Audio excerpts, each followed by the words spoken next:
Magic Johnson and LeBron James, my favorite people, I couldn't even be happy around them because they was laughing too. I was on a bus one day and I didn't even know I was crying. I was just sitting there trying to be quiet. John's Hart came up to me and gave me a hug, bro. It was like, bro, I don't know what you're going through, dog, but you can come talk to me. And I never did, and I wish I did, but like. He was supposed to be the next face of the NBA. A scorer so natural, people said he couldn't be guarded. He went number 2 in the draft, right behind Kevin Durant. But just a few years later, he was out of the league. No career-ending injury, no single moment you can point to. So what actually happened to Michael Beasley? Your career. I mean, and again, you said you were distracted from a lot of things. What would you have eliminated in order to make you? If I did it all over again, I would have listened to Pat Riley. Pat Riley told me to get a condo, get 2 bedrooms, one for my mom when she come in town, and everybody else figure it out. I went the polar opposite, and my excuse to him was like, yo, I grew up in an apartment, like I need some space. So I got a 6-bedroom house, got 3 dogs, had 3-4 of my staying in, you know, and then that's where all the problems came from. Before the NBA, Beasley looked unstoppable. At Kansas State, he dominated, averaging 26 points, 12 rebounds a game. Just over a month. People believed he might even be better than Kevin Durant. That's how high the expectations were.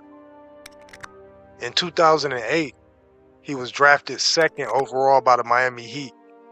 Everything was lined up. In the 2008 NBA draft, the Miami Heat select Michael Beasley from Kansas State University.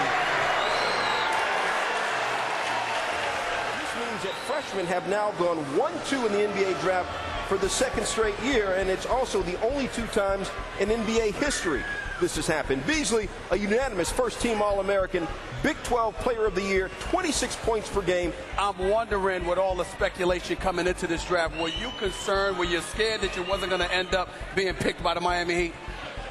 Yeah, I mean, anything can happen in the draft, you know. I think past year showed that, and just to be here right now just made me a whole lot happier. He had plenty of opportunity, and he was in the spotlight. But behind the scenes, there was something most people didn't see. The talent was never the issue. It was the pressure, the expectations, and what came with it.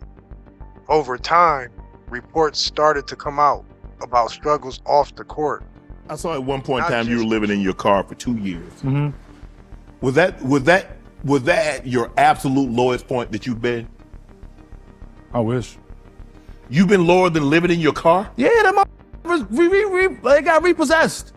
That fuck ass baby mother I got, man. It was under her name. Nigga, yeah, nigga, I wish that was the worst. Nigga, I was sleeping outside. I was sleeping outside for real. You sleep? Hold on. You was... Not just maturity, but mental and emotional battles. In interviews later on, Beasley opened up about dealing with anxiety. You're out of basketball. Are you searching out other people to build adult relationships with? You want me to be real with you? Yeah. I don't leave the house. I play basketball and I go home. I don't care what y'all do no more. Like, all I care about is playing basketball all day. I go home and I try to talk to my kids as much as I can. I don't see them as much as I can because I'm not traveling as much no more.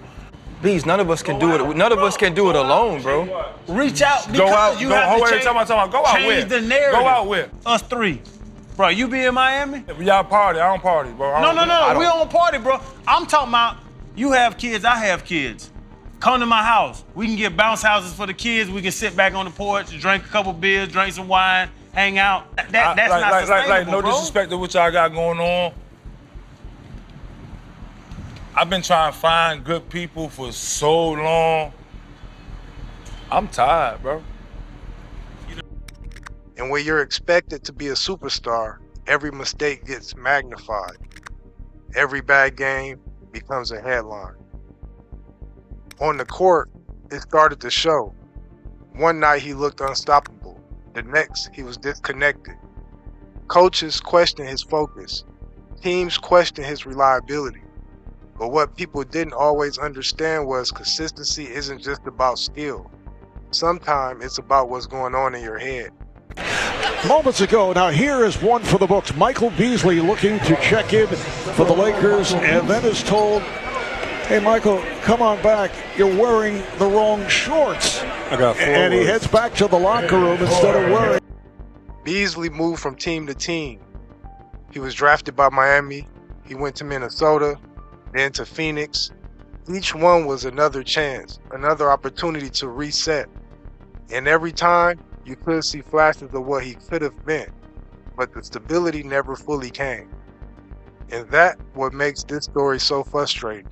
Because the talent, it was undeniable. Some players fight just to stay in the league, but Beasley, he had superstar ability, and still, it slipped away. Eventually, the opportunities slowed down. Then they stopped. No big ending, no final spotlight moment, just gone. A player who once had everything in front of him, quietly fading out of the league. Michael Beasley didn't fail because he lacked talent. He didn't fail because of one mistake. It was everything people couldn't see. The pressure, the expectations, and the mental battles behind the scenes. And in a league where everything is magnified, that could be the difference between a superstar and a what if. There's a rumor going on that you've never been beat one-on-one in your entire life. No. You and just because his name right there. You dirty. That's the only thing that beat me. Bam. Bam. Wow.